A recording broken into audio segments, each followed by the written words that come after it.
Yeah, my goddaughter does that and I love her to pieces. Like, I'll call her and then she'll call me and we'll just be like, ew. Just a little reminiscing because I miss my baby. Can't wait till this social distancing stuff is over. But yeah, welcome back to my channel. Like, I don't know why I'm doing this like crazy dancing thing at the beginning, but anyways, welcome back to my channel, guys. Thanks for hanging out with me. I'm a lot more bubbly now than I was all day, just because I just finished having virtual church. And I was able to get some really good Bible, some really good teaching. It was amazing. And so now I feel good and revived and I can't wait until tomorrow. Holy Week is my favorite week of the entire year. So I was a little bit bummed that it was like this, but then I had to put some things in perspective and I was totally like, yo, I am getting to live. I am getting to see all of this take place. So I won't complain. But I am going to be really brief with you guys tonight. But I just want to share something with you. Today, probably a good 75% of my day, I cried. And you're like, why are you smiling about crying? I'm smiling because I allowed myself to cry today. I cried about Elle. I cried about the pandemic. I cried about the state of people's souls. I cried about all of these people that are dying around me. I cried about just my stressors in general. I cried and cried and cried. I watched sad movies and cried some more. I watched a television show and I cried again. I allowed myself to cry for at least a quarter of my day. And I feel so good about it. I felt so strong allowing myself to be. I think we spend a lot of time trying to conceal and put on and do all of these things. And it felt so good to take the mask off.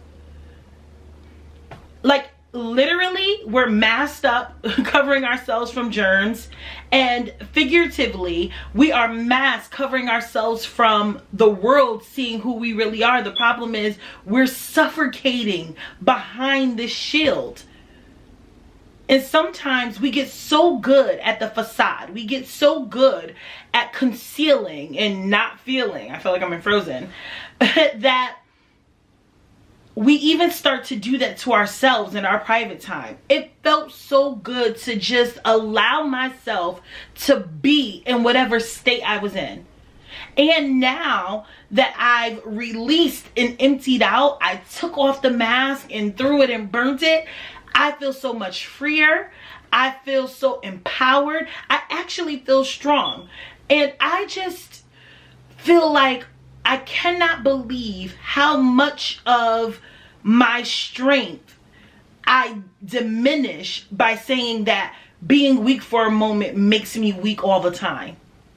I'm so glad that I allowed myself to feel, because when I allowed myself to feel what I was going through and what was pent up inside of me, I allowed myself to also experience a relief and a release. Can I just tell you guys, this is the first time that I cried, for real cried, over my breakup.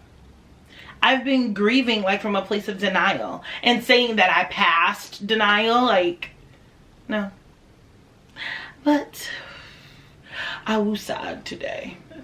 And so I also am saddened for all of our men, especially our African American men, that we are teaching that emotions makes you a punk, that we're teaching that crying is not for men, and we're putting all these ideologies and they're pent up and now they have pent up aggression. I feel sad for them today because I was operating in that prison. I was operating in that bondage that said, don't cry, be strong, be tough, don't let it out. That's a weakness. That's a sad. And the truth of the matter is, I feel much more strong. I feel so mighty and capable of going to my next space, of conquering my next battle, because I allow myself to just be for a minute. I don't know about you, but I am so glad to be breathing in fresh air and not worrying about masks, not having to suit up and scrub in, but just being able to be for a minute. I'm so grateful to God for that moment that allowed me to just exist. I feel so free. I think I'm gonna pencil in myself a monthly cry. A monthly cry, some chocolates, and a nice bath. Sounds delightful. I'll let you know how that goes. Anyways, thanks for hanging out with me again tonight. I love you much, but God loves you most. Don't forget to subscribe. And while you're at it, hit that notification bell. Bing, bing. And yeah, comment. Let me know. Matter of fact, why don't you guys tell me, when's the last time you had a good cry? And also, while you're telling me about your last cry, also tell me, what else do you want to talk about? And I feel good. I feel good. I knew that I would.